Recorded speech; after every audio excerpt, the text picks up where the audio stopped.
Welcome to the review of issue 19 of White Dwarf from 7th of June 2014.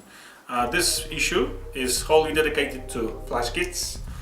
It's all about building flash kits, painting flash kits, using flash kits rules, and so on, so on, so on. Additionally, what we're going to do today, we are going to look at the latest Warhammer Vision, but I'm going to give up on viewing every single page of Warhammer Visions because you don't see what's on these pages in detail and it's just pointless. What I'm going to do, I'm just going to go through the contents of the issue, and then I'm going to just present a couple of the pages that I found mostly interesting. Okay, so it's just going to be a brief view on Warhammer Visions, and really there's no hobby stuff in there, just a gallery. So here you go. See you in a second.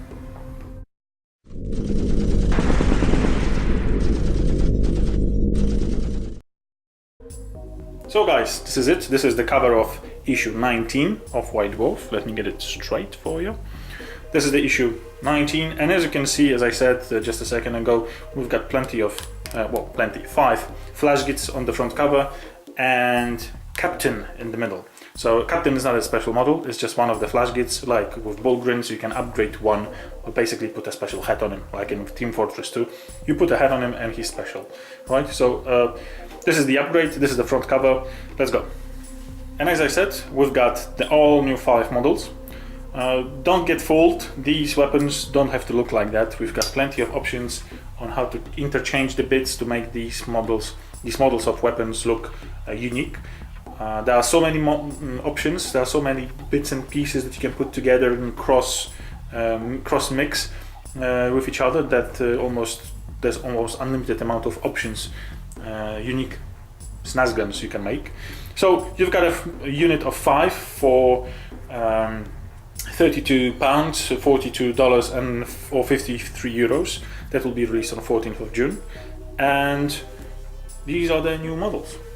Over here we can see another picture of our cool flash kits and some details on them, and they look amazing. I mean, the detail work on those models, they almost look like the Commando. The Commando models had the same amount of detail work and so on, and I just hope the new boys are going to be re-released to look more like these boys because they look amazing. So let's carry on. Don't dwell too long on these pictures.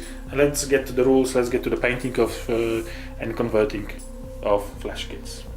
But before we get to that, we've got 3 other releases that are coming out on 14th of June. First of them is the Oak Kits Painting Guide. It's only available on iStore.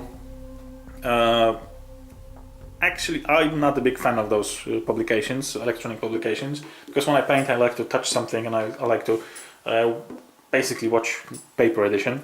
But if you like it, why not? You can use your iPod, iPad, and just look at the pictures.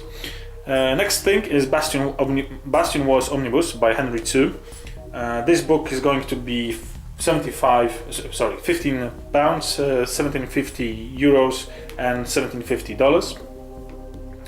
This also will come out on 14th of June. And it's going to be a huge paperback. This is a omnibus, as the name suggests. It's a couple books in one, and it's 832 pages. That's plenty of reading for you. And Henry Tsu is, I'm pretty sure he's Asian. He's an Asian guy that actually feels the fluff behind 40k. So I read the first book that he released in Games Workshop, and it was amazing. I liked it. I don't remember the title right now, but I liked it a lot. So Have No Mercy, I think, something like that. Anyways, if you like this type of stuff, get on it. Next, we've got Master of Sanctity. It's a Dark Angels book. It's a huge book actually, written by Garth Thorpe. This book is going to be £9, €12.50 or $14, and it's going to be 416 pages. So if you like Dark Angels, you like reading stories about them, this book.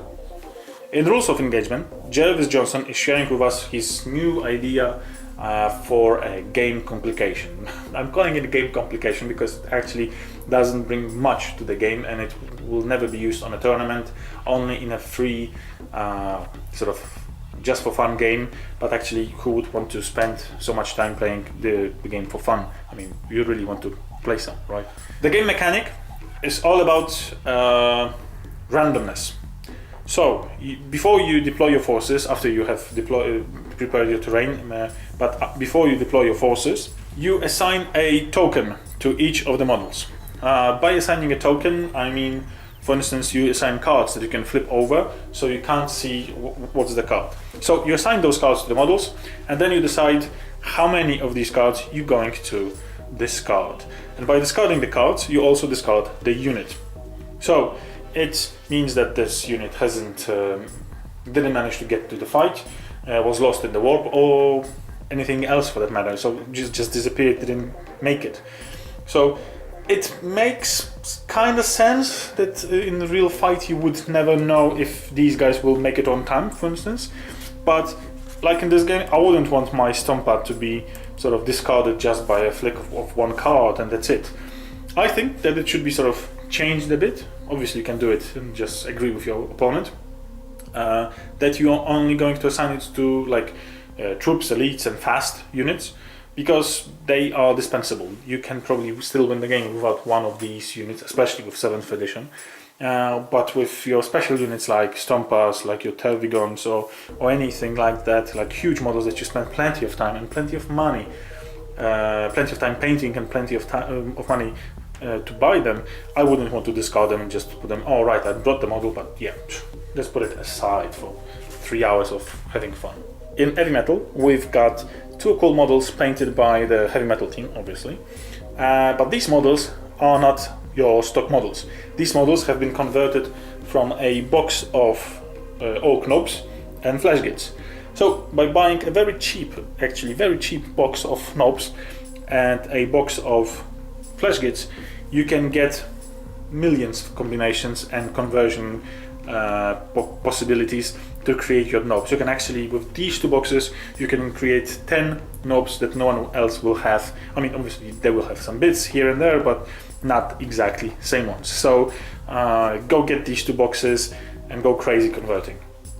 In the big smash, we've got another battle report. This time, this battle report is between Imperial Knights, plenty of Imperial Knights. From what we can see in the picture, you've got 1, 2, 3, 4, 5, 6, but there's plenty more, I think. And Orc mechanized army. So we can see 1, 2, 3, 5 Gorkanots and Morkanots, plenty of Dreadnoughts and a Stompa. Actually, this army is 2,500 points each, and it's a battle report. What can I say? As in battle report, someone loses, someone wins, but as I said before, and I'm going to say it again, I think that Games Workshop within these pages should either do a proper battle report, spend some other pages to do a proper battle report, because I would actually like to read a proper battle report to see which model, which unit actually fares well in combat and which models don't. But I know they want to sell the new cool stuff and show off the pictures, sort of foregoing the amount of space that can spend for text.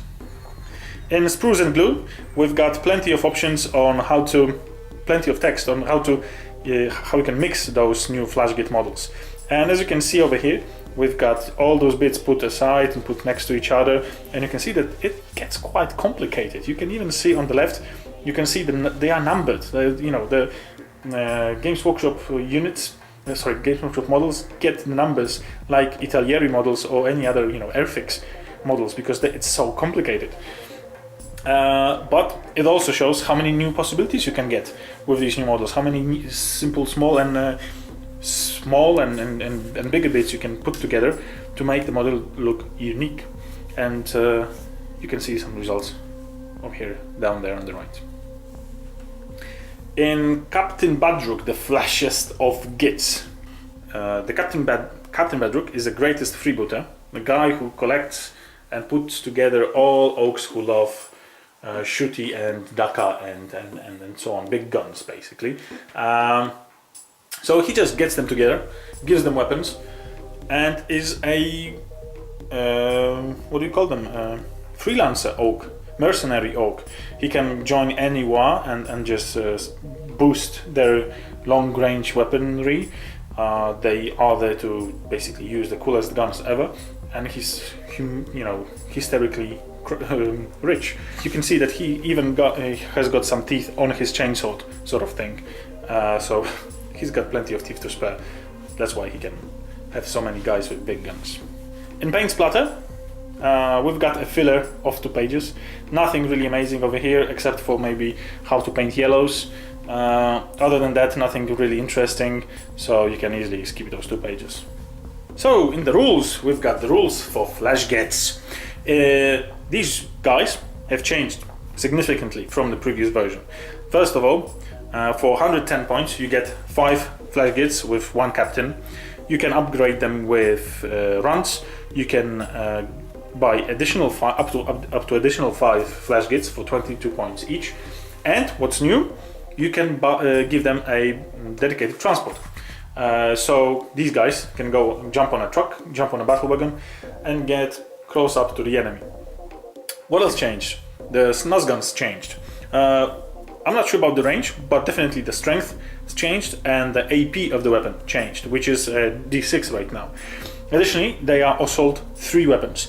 There are no upgrades to the weaponry or no upgrades to the flash gets, like it was before, that they were more shooty, more daka, more blaster, meaning that they were either +1 BS, +1 strength of the weapon, or I think they got either additional shot or something like that. Anyway, these things change. Right now, you've got Git Finder rule for flash gits. The Git Finder rule means that if the whole unit has not moved in the previous turn, they all get BS3. So it's orcs with BS3, orcs hitting on 4s, 5s and 6s. That's amazing. Additionally, they've got the rule of irregal, that they can, if they have to, they can reroll one of the dice of the charging range. So that's pretty amazing, but I think that charging is like the last resort for flash gits, because they are not meant to charge. And as always in design notes, we've got some designer notes on how they designed the models. Why did they want to make these models so unique, the possibility to make them unique, and you've got they describe some options and some rules behind them, so it's actually quite worth a read. And as it is my custom, the last thing that's quite interesting in the latest White Dwarf is the last parting shot that presents the Morka note, 2 battle wagons, plenty of flash gets standing and shooting some Iron Hands, I believe. No, not Iron Hands. Well, never mind. Some Space Marines, easy to kill. So we've got a captain, and we've got, I think, something like 20 flash gets. And actually, if you look closely, there's no similar weapon. No identical weapon on the field, even though we've got some 20 guys over there. So that's quite epic.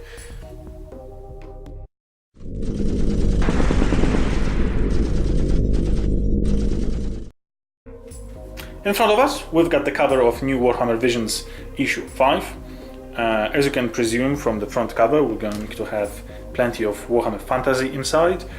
So let's just go and look at the index and see what's in the issue. And in the issue, we've got the first couple pages are about Truman Ancient, Durthu, Wild Riders, Sister of the Thorn, Eternal God, Wildwood Rangers, Araloth, Guardians of the Deepwood. So almost 55 pages of Warhammer Fantasy latest releases from Wood Elves, which is, it's amazing on its own. Amazing pictures, epic shots, great stuff really if you want to look at those things. Next we've got Militarum Tempestus Storm Science, Space Marines Strike Force Ultra, which is the new box set that has been released recently. Obviously we've got release listings and Forge World stuff, a couple of pages of Forge World stuff. And Army of the Month, Parade Ground Golden Demon Cologne, which brings us plenty of amazingly painted models, but more than later. Then we've got Warhammer 40,000 with Orcs, Kit Bash section, Armies on Parade, which is, as you probably all know, Armies on Parade like these on 4 small 2x2 squares. Then we've got Blanchitsu, Paint Splatter, 14 pages of painting tutorials, and some random stuff at the end. So as I said, I decided to pick one thing from the whole issue that I actually really liked, and this time it's 2 Riptides fighting back to back against enemy. One in sort of lava color theme and the other one in icy color theme. amazing paint job, amazing diorama, looks really cool. I know that sometimes some of you might say that it's easy to paint these models because they are so, you know, cow-like and, well, nice simple shapes, but actually I can see the effort that someone, even with the airbrush, put in to mask these things properly and paint those highlights and everything. It looks amazing.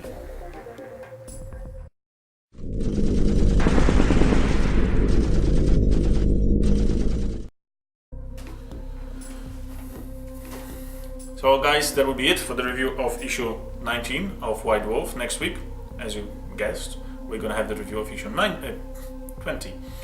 In this issue, as the leaks say, we're gonna have the new guns, Oki huge guns, and a Big Mac with shock attack gun, the new amazing model. I've seen the pictures, so you just wait until next week. And what can I say? We're waiting for the new Oki Codex, so see you then.